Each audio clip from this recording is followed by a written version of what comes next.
Ah, GoldenEye. What a great time for gaming back in the day that was. You sat around with a few mates, 4-player deathmatch, and everybody's screaming about, don't use odd job, or hang on, the golden gun, should we just do a whole game of golden guns or paintballs? It was just fantastic. Now, I was born in 93, so I didn't actually play this when it first came out, but by the time that I was old enough to play video games, this was the number one game, really. I think around 1999 to 2000, I had friends, I played it after school care, and I had cousins that would borrow it and we'd play the living shit out of it. As someone who never owned N64 as a kid, I played a lot of N64 as a kid, and I have to say, GoldenEye still stacks up today. Now, I'm using PC for this one because even though I have bought a N64 since then and have actually bought the game GoldenEye, it's just easier to play off a PC, and the fact easier to record gameplay.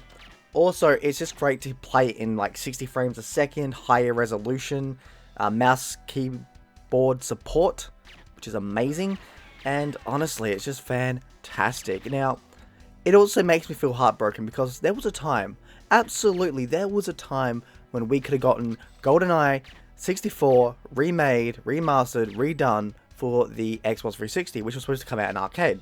It was a version of the game that was, well, just like the Perfect Dark one, but apparently there were some problems with licensing and it couldn't get finished, even though it was practically done upon almost release. Like 2010, I think it was supposed to get released. And that hurts because honestly, you go on YouTube, you have a look at all that footage, you're like, oh man, I want that.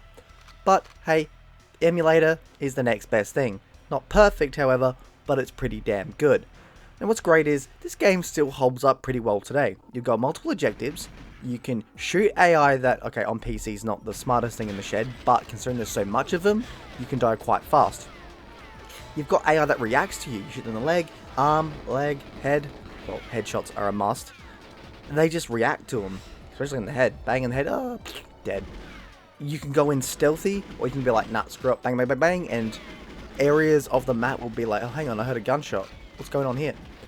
And there were big open levels that were just so fun to play with. And it's really strange that such a game was created on an N64. Like, even playing this on PC emulated, I'm like, wow.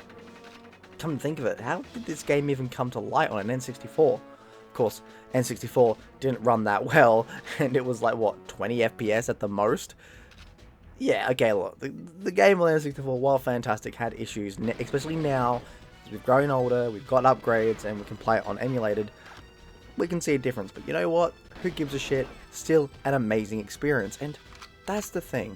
Playing this is such a great, fantastic, lovingly fun FPS, and it just still holds up today. Yes, a game from 1997 holds up today very well, actually. It's damn fine. Absolutely. Now, one thing that I loved about this game was, I'd loved the movie growing up, and it was great to just reenact these moments from the film. The tank driving, the train, and the jungle, and oh, even the ending where it's like, the thing that falls on that Trevelyan guy, like, holy crap, man, that was just amazing. And it was just fantastic, you know? This is a game for anybody who just loves 007, who loves just action films, and just loves the fact that there is a game based on a movie that was great. Not only great, but, like, one of the greats. It's crazy how you think, oh yeah, most games based on movies are shit, most movies based on games are shit. Then you got a game like GoldenEye 64 that just came out and you're like, holy crap, this is a system seller. This is a pinnacle FPS gaming moment. This is on par with a lot of shooters, especially at the time. It was so different yet so varied, and it was just so wonderful, honestly.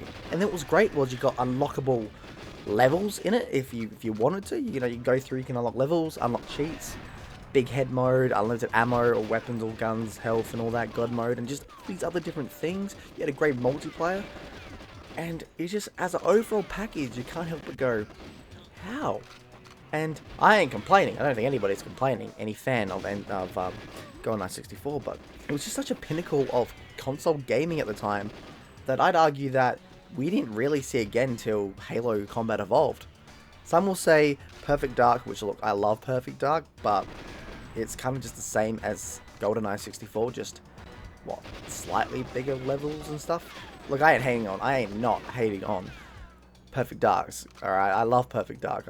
I bought the game on Xbox Live, and to play that in 60 frames a second, upgraded graphics and stuff, it's fantastic, and the game still works today, and there are some great guns, but something about GoldenEye, just, even after I played that, I'm kind of like, I know that most of it's from GoldenEye, and it's not that big of a difference, so I'm thinking, you know, some people say that that Perfect Dark was the next step in console shooters. I disagree. I think it's kind of more of the same, which isn't bad, it's just, there wasn't much of a big change-up. I think the biggest change-up was you had a sort of hub main menu that you could go around, and you had bots in multiplayer. That's kind of it. But, hey, it is what it is. GoldenEye 64 is a must-play game. And considering we're all in isolation, grab yourself this fantastically well-crafted game to play on PC. Alright, I've got some links in the description. Well, basically, a link to where you can download it, and then the install guide is in there. Pretty simple stuff to do, pretty easy, and when you get it all working, you got yourself a damn fine nostalgic hit of epic Nintendo 64 proportions. Also, aim for the head, because it's a one-shot kill. Anyway, that is Aussie Viking out. See you on Valhalla. Let's just go and have some fun. Bye.